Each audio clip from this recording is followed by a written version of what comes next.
আপনি প্রধানমন্ত্রী দুইবার থাকুক বা তিনবার থাকুক বা একবার থাকুক, প্রেসিডেন্টের প্রধানমন্ত্রী কি সম্পর্ক থাকবে? এটা তো মৌলিক কোনো সংস্কার না। কি হবে এতে? একবার যদি প্রধানমন্ত্রী থাকে, এক টার্মে যে দুর্নীতি চুরি করতে পারবে, আর তো জীবনে কিছু করা লাগবে না, তার ওই দলের কিছু করতে হবে না। এজন্য স্বাধীনতার পরে যে দল যখন ক্ষমতায় ছিল, তাদের নেতারা, কর্মীরা, মন্ত্রীরা, এমপিরা শতকরা ৯৫% দুর্নীতিতে আকণ্ঠ নিমজ্জিত ছিলেন। স্লোগানের ক্ষমতা না জনতা।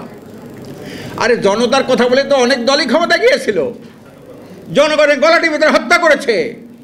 আজকের বাংলাদেশের সংবিধানটা একটা কাটাছেড়ার দলিল, যে দল যখন যায় নিজের ক্ষমতাকে পাকাপোক্ত করার জন্যে তারা এইটা কাটে, ওইটা কাটে, এইটা ঢুকায়, এইটা করে, এই অবস্থা তাদের। আজকের এই ইউনূস সাহেব একজন গ্লোবাল আইকনিক লিডার, তাকে আমরা এনেছি, আমরা ওখানে বসিয়েছি তাকে। এই লোকটার মাথায় একটা দেশের উন্নয়ন করার জন্য কত দেশে সে যে উন্নয়নের ফর্মুলা দিয়েছে, আমরা তাকে কাজ করতে দিতে চাই না। কী জন্য? ডিসেম্বরে না জুনে, ডিসেম্বরে না জুনে, মাত্র 6 মাস। কেউ কেউ আবার এপ্রিলে, কেউ কেউ ফেব্রুয়ারিতে, এই 2-3 মাসের জন্যে লোকটাকে অস্থির করে ফেলছে সবাই। মানে কি? উনি কি নিজেই ক্ষমতা এনেছিল না আমাদের প্রজন্মকে ক্ষমতা বসাইছিলাম, আমরা দিয়েছিলাম? আজ বাংলাদেশে যারা ক্ষমতায় ছিল, জনগণের টাকা লুণ্ঠন করেছে, চুরি করেছে, লক্ষ কোটি টাকা, লক্ষ লক্ষ কোটি টাকা বিদেশে পাচার করেছে, তারা কোন আইনে রাষ্ট্র চালিত? ব্রিটিশের আইনে। এই ব্রিটিশের আইনে কি মানুষের মুক্তি না অন্য কোনো মুক্তির পথ আছে? গাছের গোড়া কেটে আগায় পানি ঢাললে গাছ বাঁচে না, সত্য খুঁজতে হবে। আমরা একটা জিনিস এড়িয়ে যাই, সেই বস্তা বসা রাজনৈতিক দর্শনকে আমরা বিভিন্ন লেভেল লাগাই।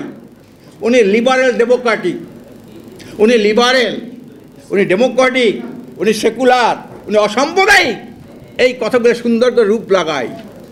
এর পিছনে যাই কিছু বলেন, এর পিছনে মানুষের শোষণ করা, মানুষের অধিকার হরণ করা, দেশের সম্পদ চুরি করা, বিরোধী দলকে নিস্ত নাবুদ করা, এই হলো এই দেশের রাজনৈতিক ঐতিহ্য। এই জন্য আমি বলবো, এই বস্তা বসা রাজনীতি, সাংস্কৃতিক কালচার। শিক্ষা দেখেন, একটা প্রবাদ আছে, শিক্ষাই জাতির মেরুদণ্ড। না, শিক্ষা জাতির মেরুদণ্ড হয় না, সুশিক্ষাই জাতির মেরুদণ্ড। আজকের যারা চুরি করে, দুর্নীতি করে, তারা কারা? সবাই শিক্ষিত, কিন্তু কোন আইনে, কোন শিক্ষায় শিক্ষিত? পাশ্চাত্য আইনে, পাশ্চাত্য শিক্ষায় শিক্ষিত। আজকে মন্ত্রী, এমপি, সচিব, পুলিশ, অমুক সমুক, কারা দুর্নীতি করে? যাদের তালিকা আছে, একজন কৃষক শ্রমিকের নাম তো নাই সেখানে, একজন মুসলিম মানুষের নাম তো নাই সেখানে। সব এই পাশ্চাত্য শিক্ষায় শিক্ষিত কুলাঙ্গার, এরাই দুর্নীতি করে, এরাই টাকা পাচার করে। আজকে আয়না করে কল্পনা করা যায় এই সরকার কীভাবে আয়নাগর নামকে একটা মানুষ, তারপর যদি সামান্য ধরনের মনুষ্যত্ববোধ থাকে, হ্যাঁ, এইটা কোথেকে পাইলো? ব্রিটিশ থেকে পাইলো। ব্রিটিশরা কী করেছে? এই দেশের মানুষকে প্রজা বানিয়েছিল, তারা লর্ড হয়েছিল, এই দেশের মানুষকে নির্মমভাবে নির্যাতন করেছিল, ধান চাষ বন্ধ করে নীল চাষের জন্য উদ্বুদ্ধ করেছিল। যারা নীল চাষ করতো না, তাদের নির্মম অত্যাচার করতো না। কাজে আমি, যারা রাজনীতি করেন, রাজনীতিবিদ আছেন, তাদেরকে বলবো, বস্তা বসা এই আবর্জনার স্তূপ থেকে রাজনীতি করলে মানুষের মুক্তি আসবে না। সেমিনার, সিম্পোজিয়াম করা যাবে, সমাবেশ সম্মেলন করা যাবে, ঘেরাও করা যাবে, সচিবালয় থেকে শুরু করে সব জায়গায় ঝামেলা। এটা কেন? রাজনীতি ক্ষমতা যাবে, ক্ষমতা, তাড়াতাড়ি ক্ষমতা। স্লোগানের ক্ষমতা না জনতা। আরে জনতার কথা বলে তো অনেক দলই ক্ষমতা গিয়েছিল, জনগণের গলাটির ভিতরে হত্যা করেছে। কাজে স্লোগান সর্বস্ব সংস্কার হলে হবে না। সংস্কার 1 নম্বর হলো, আমি এই দেশটা কোন আইনে পরিচালিত হবে? ব্রিটিশের আইনে না এর বাইরে কোনো আইন আছে? এর আইন যেটা আছে, লজ্জায় বলতে হয়, লজ্জা, মাথা নিচু হয়ে যায়। এরপরে যেটা সর্বকালের সর্বশ্রেষ্ঠ আইন, সেই কথাটা আমরা বলতে লজ্জা পাই। যে কথাটাকে আমেরিকা গ্রহণ করে না, আমেরিকা ভয় পায়, ভারত ভয় পায়, সেই কথাটা আমরা বলতে পারি না। সে আইনটাকে মুখে উচ্চারণ করতে লজ্জাবোধ করে, সেটার নাম হলো শরিয়া আইন। শরিয়া আইন। আপনি সৌদি আরবে পুরো শরিয়া আইন নাই, যেটুক আছে।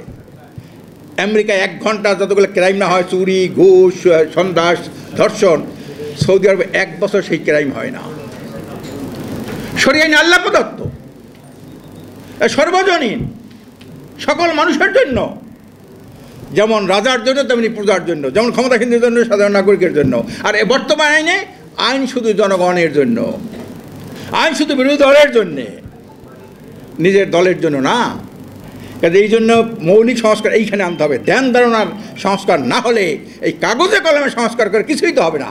এরপরে যে দল যাবে সেই দল কাগজের খরচ দিয়ে সংখ্যাগরিষ্ঠ আসন পায়, তারা যদি ক্ষমতায় যেতে পারে এই জন্য সব কাগজে সবগুলা চেঞ্জ করে ফেলবে। আজকের বাংলাদেশের সংবিধানটা কাটাছেড়ার দলিল যে দল যখন যায় নিজের ক্ষমতাকে পাকাপোক্ত করার জন্যে তারা এইটা কাটে, ওইটা কাটে, এইটা ঢুকায়, এইটা করে, এই অবস্থা তাদের। এই জন্যে আমরা পরিষ্কার বলছি একক স্বৈরাচার যাতে এদেশে প্রতিষ্ঠা হয়, এই জন্যে সর্বক্ষেত্রে পিআর পদ্ধতি চেয়েছি। এইটা একটা মৌলিক সংস্কার। 53 বছরে একই ধারায় নির্বাচন চলে আসছে। আমরা সেই নির্বাচনের ফলাফল দেখেছি, দিনের ভোট রাতে দেখেছি, ডামি ভোট দেখেছি, হ্যাঁ রাতে, তারপরে কী কয় বিনা ব্যালটে ভোট দেখেছি। শুধু তাই না, এর আগে যে ভোট হয়েছে একটা ভোট আপনি স্বচ্ছ দেখাইতে পারবেন না। 91 সালে একটু স্বচ্ছ হয়েছিল, আওয়ামী লীগ বলছে এখানে সূক্ষ্ম কারচুপি হয়েছে। 96 সালে একটু স্বচ্ছ হয়েছিল, বিএনপির মতো লোক বলছে স্থূল কারচুপি হয়েছে। একটা ভোটও সুস্থ হয় নাই। তা যে 53 বছরের মধ্যে একটা ভোটও সুস্থ সঠিক হয় নাই, গ্রহণযোগ্য হয় নাই, সেই ভোটটাকে সেই পদ্ধতিতে আপনি ভোট চান কেন? কেন চান আপনি? এই জন্যে আমরা পরিষ্কার কথা, আগামীতে যদি একটা স্থিতিশীল পার্লামেন্ট, কার্যকর পার্লামেন্ট হবে মেধার বিকাশ, সেখানে আমরা পিআর পদ্ধতি চাই। 91 দেশে পিআর পদ্ধতি আছে। আপনার চোখ কান খোলা দেখেন না কোন কোন দেশে যেগুলো আছে, যেগুলো ব্রিটিশের আধিপত্য ছিল, কলোনি, ব্রিটিশের কলোনি। কমনওয়েলথের মুক্ত দেশগুলোর মধ্যে এই ব্রিটিশের চর্চা আছে, কিন্তু কমনওয়েলথের বাইরে যে দেশগুলো আছে, উন্নত দেশ, 91 দেশ, সেখানে পিআর পদ্ধতি আছে। আর এটা চোখে বাজে না।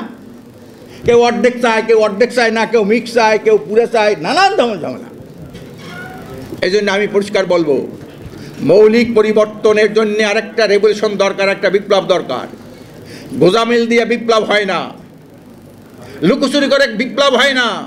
আমরা দেখেছি গণমাধ্যম পত্রিকায় খালি ছাগল আর গরু বসা, এর মধ্যে 70% ভোট কাস্ট হয়েছে, পত্রিকার বড় হেডিং। মানে কি? ওনা কেন? আমাদের তো হাত পাও বাঁধা, আর আমরা জাতির বিরুদ্ধে অবস্থান নেবে না হয়।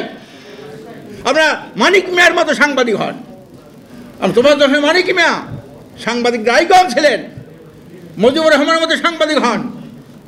তোমার দশে মানিক মিয়া আওয়ামী লীগের পক্ষে লিখতেন, পাকিস্তানের বিরুদ্ধে লিখতেন, আবার আওয়ামী লীগের সমালোচনা করেছেন। এভাবে সাংবাদিক হন, নীতি নৈতিকতা সম্পন্ন সাংবাদিক হন। হলুদ সাংবাদিক ছেড়ে দেন, সুবিধাবাদী সাংবাদিক ছেড়ে দেন। প্রিয় ভাইরা আমার, এজন্যে মৌলিক পরিবর্তন দরকার, চিন্তা ভাবনার ক্ষেত্রে, শিক্ষার ক্ষেত্রে, রাজনৈতিক দর্শনের ক্ষেত্রে। আরেকটা যে জাতীয় চরিত্র নাই, কোথাও নাই। আপনি একটা আম খাইবেন, খাইতে পারেন না, বলিয়ে দেয় আমরা 2 ঘন্টা ভিজিয়ে রাখেন লবণ দিয়ে পানির মধ্যে, এটা খাওয়া যাবে না। সুন্দর আম খাওয়া যায় না, জাতীয় চরিত্র নাই। মাছ খাওয়া যায় না, কোনো কিছু খাওয়া যায় না, জাতীয় চরিত্র শেষ হয়ে গেছে। এমন কোনো অফিস নাই যেখানে দুর্নীতি নাই, যেখানে ঘুষ নাই। মানে কি? চরিত্র নাই। আজকের বিদ্যালয়, সর্বোচ্চ বিদ্যাপীঠ, ভাইস চ্যান্সেলররা কী দুর্নীতি করেছে, কীভাবে টাকা খেয়ে তারা অ্যাপয়েন্টমেন্ট দিয়েছে, বিচারপতিরা কীভাবে করেছে, সর্বক্ষেত্রেই তো তাই। আর সিনহা কী করেছেন, আরও অনেক বিচারপতি ঘটনা জানি, দুঃখজনক, দুঃখে মাথা নিচু হয়ে যায়। কাজে এই জন্যে যারা বিপ্লব করেছেন, বিপ্লবের নেতৃত্ব দিয়েছেন জুলাই এবং আগস্টে, আমি তাদেরকে বলতে চাই, জাতির যদি কিছু ভালো করতে চান তাহলে মৌলিক পরিবর্তনের দিকে নজর দেন। গোজামিল দিয়ে কোনো পরিবর্তন আসবে না। এর মধ্যে দেখেন চেতনার কি বাণিজ্য চলছে, চেতনার বাণিজ্য। সেদিন শুনলাম কালকের একটা গুরু ভাই ছিল আহত পঙ্গু ভাইরা কিছুই পায় না, তারা গেছে কি জুলাই ফাউন্ডেশনের কি কোথায়, এটা কিছু নাই। তারপরে কিছুই নাই, কিছুই দেয় না, কিছু কিছু দেশে এখন দেয় না, বিদেশে যাইতে হয় তাদের। আর এই চেতনা লইয়া জুলাই চেতনা নাকি 82টা না 90টা সংগঠন হয়েছে। এই জুলাই চেতনার বাণিজ্য আমি করছি, এই চেতনার বাণিজ্য চলছে দেশে। এই চেতনার বাণিজ্য দেশে চলতে দেওয়া হবে না।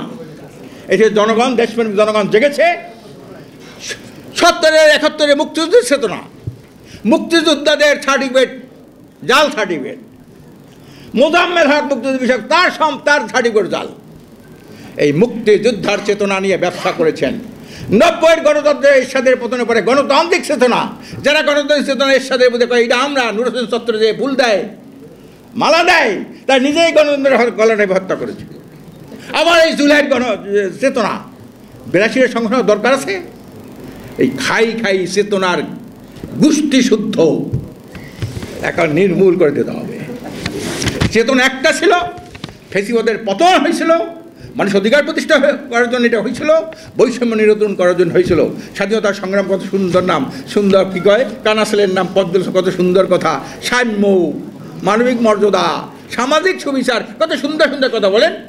এই তিনটা জিনিস ব্রিটিশের আইনে আছে, এই তিনটা যে অন্য কোনো আইনে আছে, এই তিনটা যে ইসলামী আইনে আছে, এইখানে বলে না, এই কথাই আনতে চায় না ব্রিটিশকে খুশি করার জন্যে। আজকে দেখেন নাই আধিপত্যবাদের যে অশুভ শক্তি, ভারত চাইছিল আওয়ামী লীগকে ক্ষমতায় রাখতে, আমেরিকা চাইছিল আরেকটা দলকে ক্ষমতা উঠাইতে। ওই দলের আমেরিকার রাষ্ট্রদূত যার ডাকলো হুমড়ি খাই পড়তো সবাই। তার সাথে দেখা করা মানে কি, পিঠার সাথে দেখা করা মানে কি, বিশাল একটা তার তৃপ্তি। পিঠার হাত দেখেছে, ওই মিটিংয়ে আমি গিয়েছিলাম। এই গোলামির ধ্যান ধারণা পরিবর্তন করতে হবে। হ্যাঁ, এইটা হলো মৌলিক সংস্কার। কাগজে কলমে একবার থাকবে না, দুইবার থাকবে, কেরা কি ভারসাম্য হবে কি হবে না। মৌলিক চরিত্রের সংবিধান করেন, জবাবদিহিকে জোরদার করেন। 4টা ক্ষেত্রে জবাবদিহি করতে হবে। 1 নম্বর জবাবদিহি হলো আল্লাহর কাছে, 2 নম্বর জবাবদিহি হলো নিজের বিবেকের কাছে, 3 নম্বর জবাবদিহি হলো জনগণের কাছে, 4 নম্বর জবাবদিহি হলো ঊর্ধ্বতন কর্তৃপক্ষের কাছে। এই জবাবদিহি শক্তিশালী করেন। এরপরে পিয়ার পদ্ধতিটা সুন্দর করেন। এটার মধ্যে আমরা আওয়াজ তুলি। একটা কথা বলে গেলাম, রিজা কিছু বলেন না কেন, মানুষ পিয়ারের পক্ষে বুঝতে পেরেছে। এই যে অধিকাংশ দল, 2-1টা দল ছাড়া সকল দল পিয়ার চায়, পিয়ার ছাড়া এদেশে কোনো নির্বাচন হবে না, পরিষ্কার। প্রিয় ভাইরা, আমরা আসুন আমরা মৌলিক সংস্কার করি। এই ব্রিটিশের বস্তা ভসা জরাজীর্ণ রাজনৈতিক আবর্জনাকে ঠেলে দিয়ে একটা সুখী সমৃদ্ধ কল্যাণ রাষ্ট্র প্রতিষ্ঠার জন্যে আমরা মৌলিক সংস্কারে আত্মনিয়োগ করি এবং জনমত তৈরি করি। আল্লাহ আমাদের সবাইকে সঠিকভাবে সুন্দরভাবে একটা কল্যাণ রাষ্ট্র প্রতিষ্ঠার আন্দোলনে শরীক তৌফিক দান করুন। অমা তৌফিকি ইল্লা বিল্লাহ।